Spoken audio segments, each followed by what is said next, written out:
Hello fellow comic readers and welcome to a Deviant.fun's leaf-through video or unboxing as you may wish to call it, because I'm actually taking my first look at these books and they just came out of a box, so it's unboxing and it's preview at the same time. So it will be a shared preview. I haven't opened a single page, well, except for this book. I did actually open it and peeked, but it was just a glance. So I'm inviting you to go through these books that I don't know, I haven't read them, so all I'll do is read the summaries, show you some artwork. So if you're okay with that, let's get through it. And before we go further, just to remind you that you can buy all these books that you see here at Deviant.fun.biz, of course. And so let's start. Why not? By this one, Hellboy Universe. Of course, I have to start with this one. So, The Secret Histories, a new Mike Mignola book, a new Hellboy book. There will be another Hellboy Universe release that we're soon to get. But for now we have this one. Let me try and show the whole of the cover. Let's see what's behind this, the slipcase. The slipcase, how do you call it? I can't remember.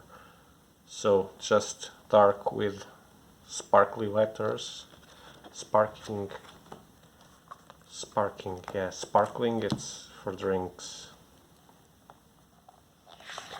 And complete black here. Let's see the spine.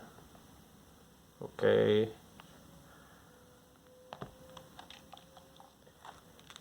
So, highest possible recommendation, says Sci-Fi Pulse. So, when did Rasputin find his calling to bring about Ragnarok? How did the Visitor stay hidden on Earth for so long? And where did the legendary sledgehammer armor really come from? These questions and more are answered in this new collection from the world of Hellboy. 3 stories of instrumental side characters are explored in full, collected for the first time in a handsome hardcover, perfect for any Hellboy's fans library. Yeah, I agree with that. So we see Mike Mignola pairing up with John Arcudi, Chris Robertson, Paul Grist, Christopher Meaton, Dave Stewart, and others. And so the stories are Rasputin, the voice of the dragon, Sledgehammer 44, and the Visitor, how and why he stayed. So let's take a look at the art, because we always know what to expect from Mike Mignola's books and Boy and BPRD and the Mignolaverse in general. So let's see.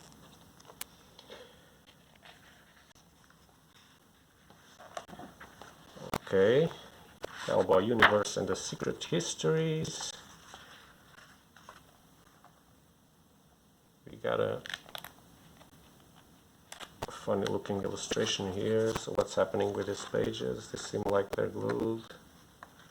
What's happening here? No, it's a super thick page and another super thick page. Is this some kind of poster? No. Almost seems like it, so thick they are.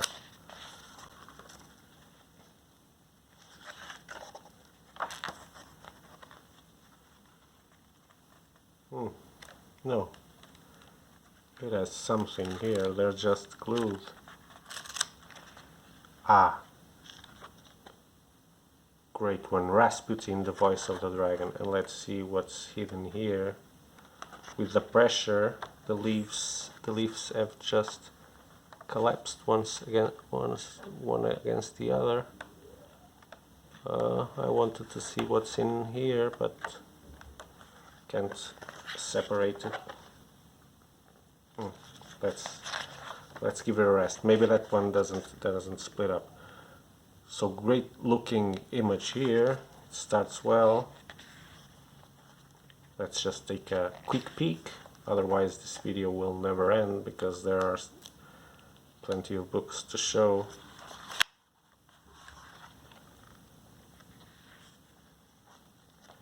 Great looking artwork as usual.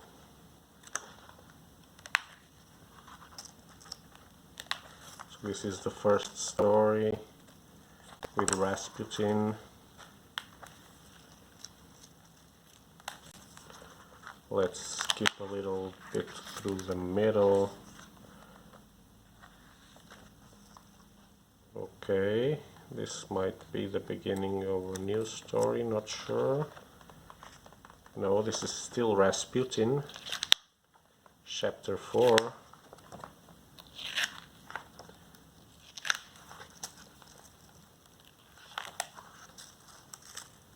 And this should be Sledgehammer, right, Sledgehammer 44, chapter 1.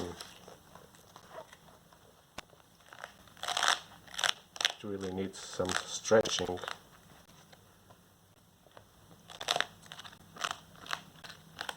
But the paper quality is superb, as you can see from the colors. Whoa, I love this artwork so much.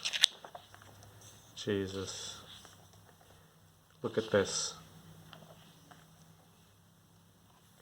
It makes me hurt not to know how to draw like this, or even half like this. Let's see what starts here. Look at this. This was the image at the beginning of the book. Super powerful image. Still Sledgehammer. So, okay, Sledgehammer still. And this will be another story already. Where do you start? It starts here, it seems.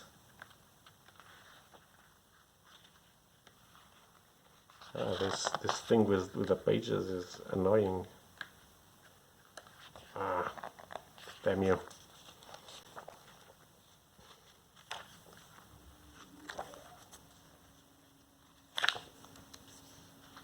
The Visitor and Why He Stayed, chapter 3.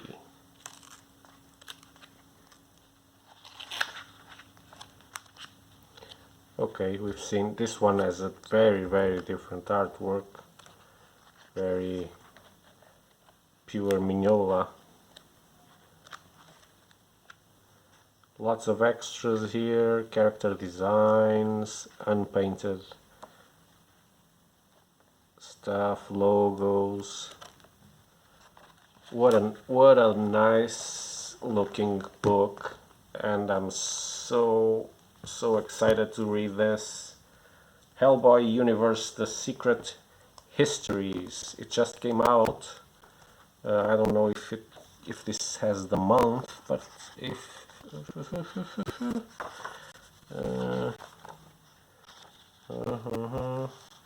it's in this page here. Whoa, so many things. First edition, June 2021. So it's freshly out of the oven and into Deviant.fun. So that's what you get if you pre-order.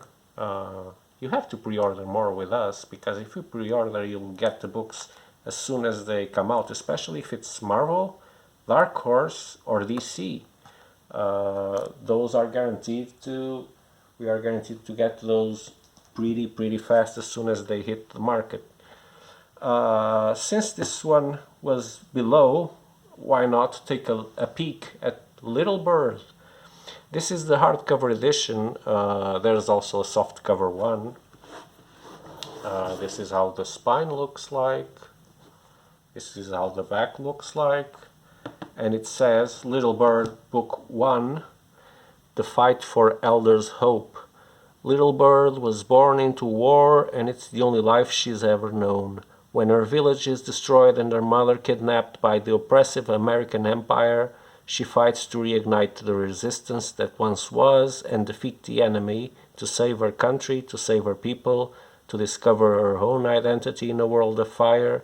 So Little Bird is the critically acclaimed sci-fi epic from award-winning filmmaker Darcy van Polgist and Angoulême-nominated artist Jan Bertram. Rated mature. The cover is a little bit deceiving. You might think that this is for your little kids to read to. No, it's not. Forget what it looks like. It's rated mature. So the first printing of this book was November 2018, if my eyes are seeing correctly. Let's take a look at the artwork, which was something that drew my attention to this book, was the artwork, which is amazing in my opinion. Look at this. Incredible artwork and color, in my opinion, once again. Such a rich palette. Oh, the style of drawing suddenly changed.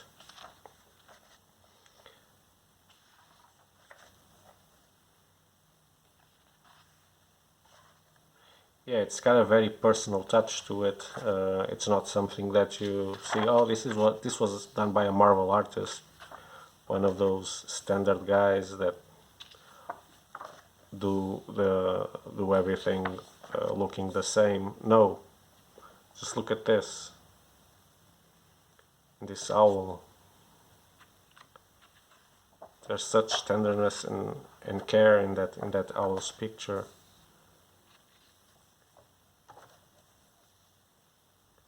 This is promising. It does remind of Mobius, doesn't it? There's some Mobius influence here, I would say. Even the colors, not only the style of drawings and the faces. It looks very, very promising. I wasn't expecting it to look this good. It surpasses my expectations. We've got full page variant covers here, or the volumes covers, not necessarily variants. Not everyone does variants, because not everyone is after your money. And we've got some words about the process of making this, the coloring, the lettering. Interesting stuff. Very nice edition. The construction quality was superb. Great edition.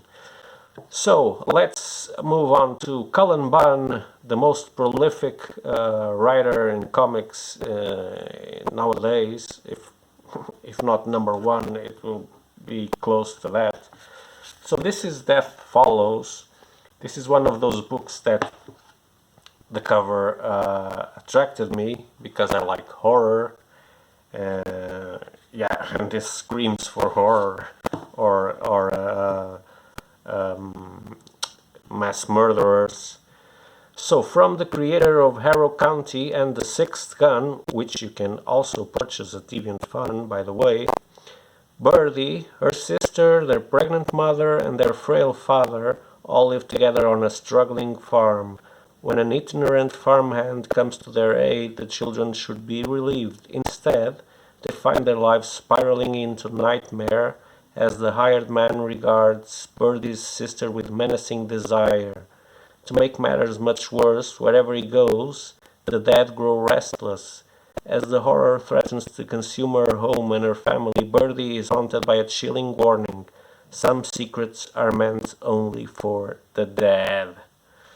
And we've got some praise here that I'm not going to read. So the artwork is by A.C. Zamudio, and we've got another Zamudio in doing the colors, perhaps. So let's take a look. Yeah, doing the colors. They're probably brothers, I don't know. Okay, it starts well. Great splash page.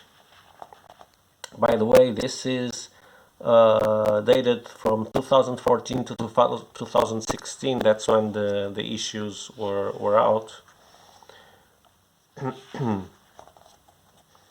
So we've got this rural environment, and I think the style of artwork meets meets what it's wanted here. This guy is really creepy. And at the same time, there's this girl with such a cute and nice face. So good work on the penciler, being able to draw both ends of the spectrum. Yeah, we see that there is some physic horror and creatures and slime-ish things, and I expect a lot of thriller, psychological horror. Yeah, this looks good. It's very dark. Even the palette is chosen to give that feeling. A very dark book, just how I wanted to. And it involves children and sick people. That's horrifying, right? We just want to see that on books. And hopefully that it stays on books only. Unfortunately it doesn't. Yeah, we know that's the awful truth. Okay, lots of sketches for such a tiny trade paperback. Okay, and some story about the story, I expect. Or is it the script? It might be the script. Yeah, I think it's the original script by Cullen Bunn.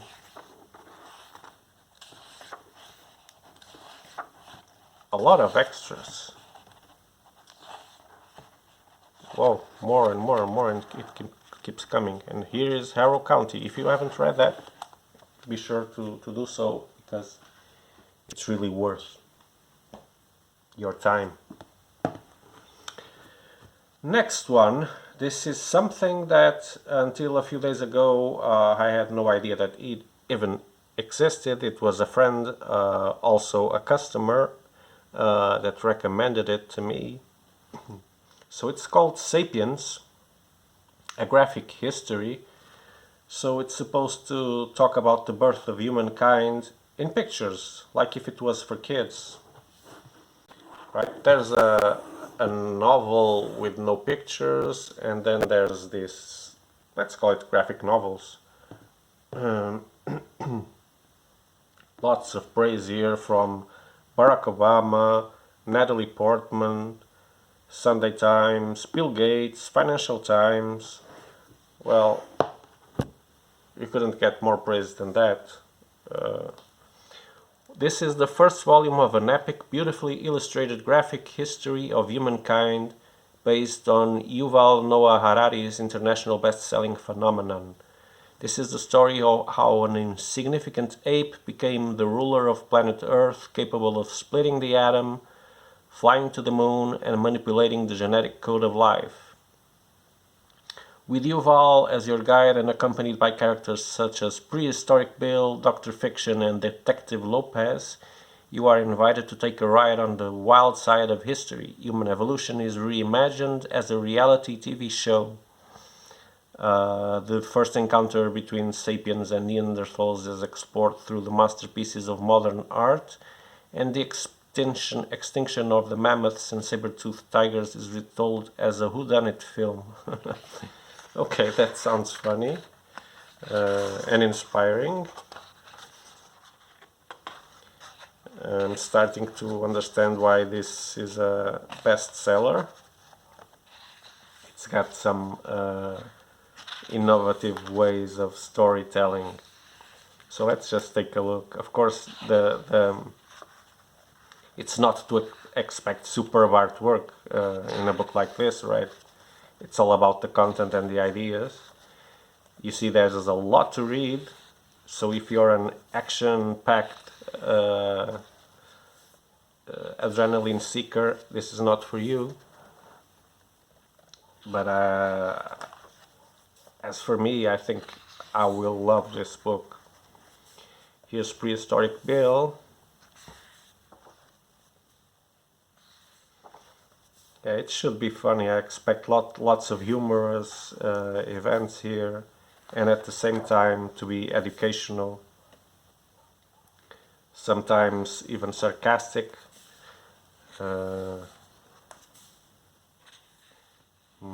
Some hints of religion here, it seems. I'm curious to see how it will treat the appearance of religion, if we can even pinpoint when it first emerged. Perhaps as soon as we gained conscience of our own death. I don't know. Nobody knows. Yeah, this is an out-of-the-box book, and it's a bet by Deviant.fun, trying to give you some different choices to get away from Marvel and DC only, and even Image Comics and the likes. So I think it's interesting to dip a little in every corner. So this little guy here caught my attention because of this gentleman, Steve Niles, one of the masters of horror from ever since. He used to pair with the great Bernie Wrightson. Now he has to find other people not to fill his shoes, because if you see Frankenstein alive, you'll see that there's no one that can replace Bernie Wrightson. If you give him the time, if you would give him the time to draw what he really wanted to draw, it would be just breathtaking. Frankenstein alive. We've got a book we've got a video, showcasing that book, so you can take a peek there. Just search for it in the channel. So, Breath of Bones, A Tale of the Golem.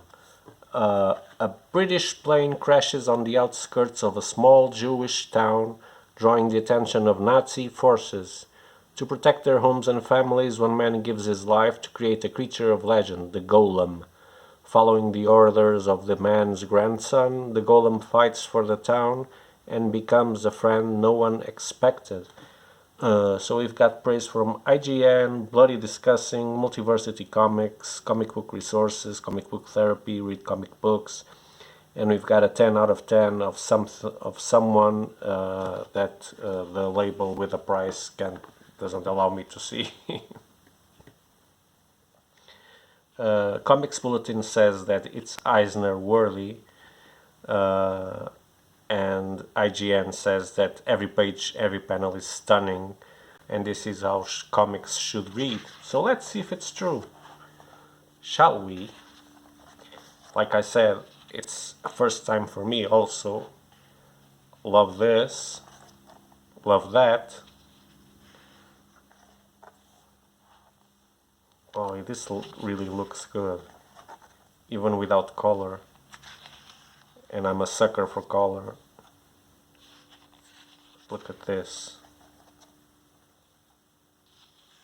It really seems like an old comic, but artfully illustrated. It's not just well illustrated, it's artfully illustrated.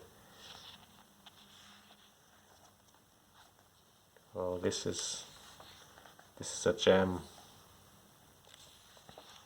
I hope the story is up to it. It's Steve Niles, so I'm expecting a good story. And it's got Nazis. There's someone for us to hate. It won't be the Golem that we will hate. The cover pretty much shows that he's not menacing, right? Is there to help. I suspect you won't have there will be no happy ending for the Golem, but that's just me saying. Well, we've seen the artwork, we've seen that it looks really good. I don't want to spoil anything, because I'm reaching almost the end of the book. There's one thing, the book is really small. Yeah, that's the last page, we don't want to see that. It's really thin, see? But it's got lots of praise, and I don't care if a book is small, if it will take a place in my heart and stay there for some time, and that's what I expect this little guy to do. Let's see if it lives up to the expectations. Yeah, but the artwork is fabulous. Next, it's a triplet. They're actually already sold. They were ordered specially for a big friend of mine who is also a customer. So kudos for him. I haven't told him yet that his books have arrived. They arrived today. He's been collecting the Powers series by Brian Michael Bendis, which is quite a big series. You can see by the thickness of the books that there are quite some issues to collect, and this is the way to go, using these book collections. So this is 5, 6 and 7. He has bought the other ones already with us, and it's let me see if it says something about from all-star creators Brian Michael Bendis and Michael Avon Oeming comes the entire 5th installment of the Eisner Award-winning series Powers.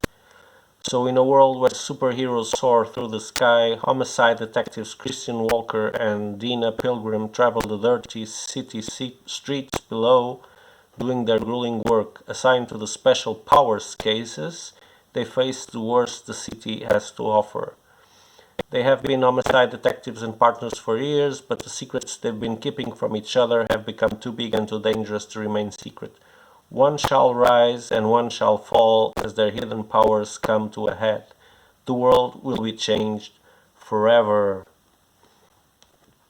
Okay, so as you can see, the series is about some detectives, a guy and a girl who live in a city where there are super powered beings, and of course there's murder and crime to investigate, and so they're like a special task force that is summoned to deal with those cases. I read the first book. I really enjoyed it. I don't know if the series hangs that high throughout all of the issues, but it is very promising. I liked it a lot. Actually, it was one of Brian Michael Bendis's works that I liked the most. So as you can see, the artwork is very unique. It's non-standard. The paper is not glossy. I think you can tell that even through the lenses of a camera. But it's good enough. It's not the newspaper quality paper. It's thick enough. Otherwise, these books would get too chunky. Let's see if number 6 keeps the style in the art, and it does. It's coherent with the other one.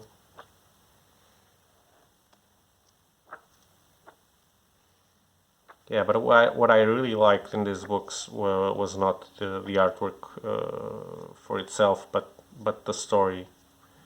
It was really interesting combining the police noir genre with superheroes.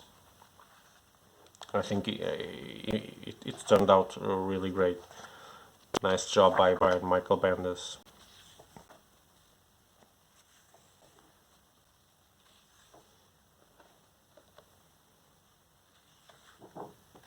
So it's got action, it's got mystery, it's got drama, and like book number 6, not 5, Sad, there's even secrets among the two agents.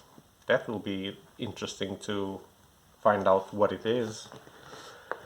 And last, and for something completely different in size, and I'm even going to zoom in a little because manga books are so tiny. So this is Gantz Omnibus. It's almost as thick as it is wide because it's super narrow.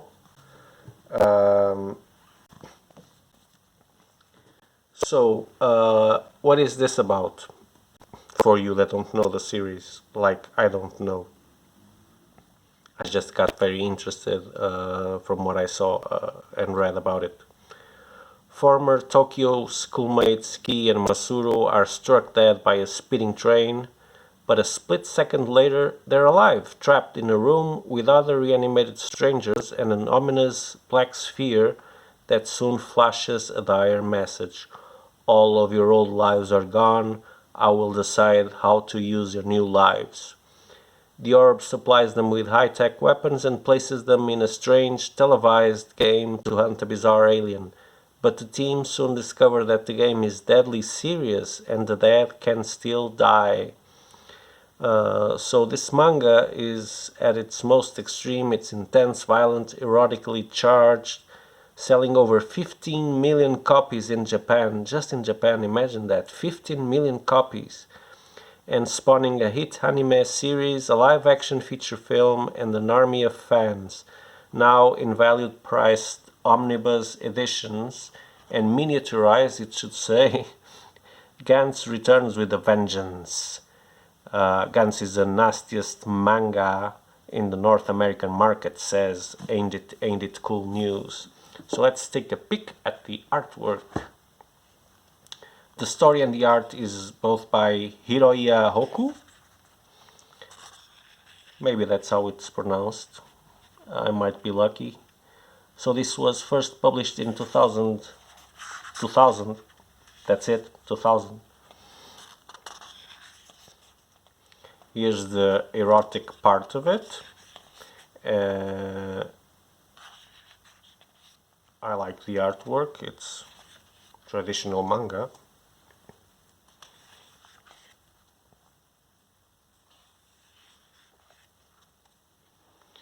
We see a severed head there. That's the moment where they are killed by the train, I imagine.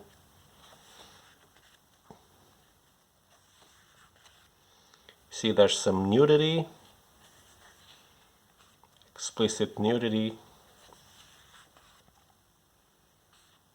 and censored nudity also.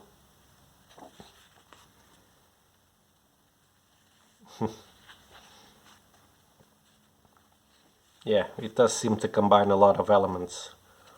Horror, erotic, like it said there, action, sci-fi. This monster is super cool. So this is Gantz Omnibus. That's the way to collect it.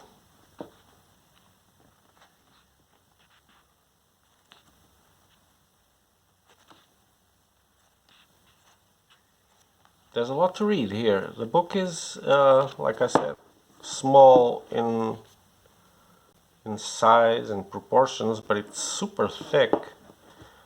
So it's really worth the name Omnibus. So that's it. That's all I wanted to show. If you've been following us in social media, you've seen that we've been receiving some heavy hitters, some heavy weights.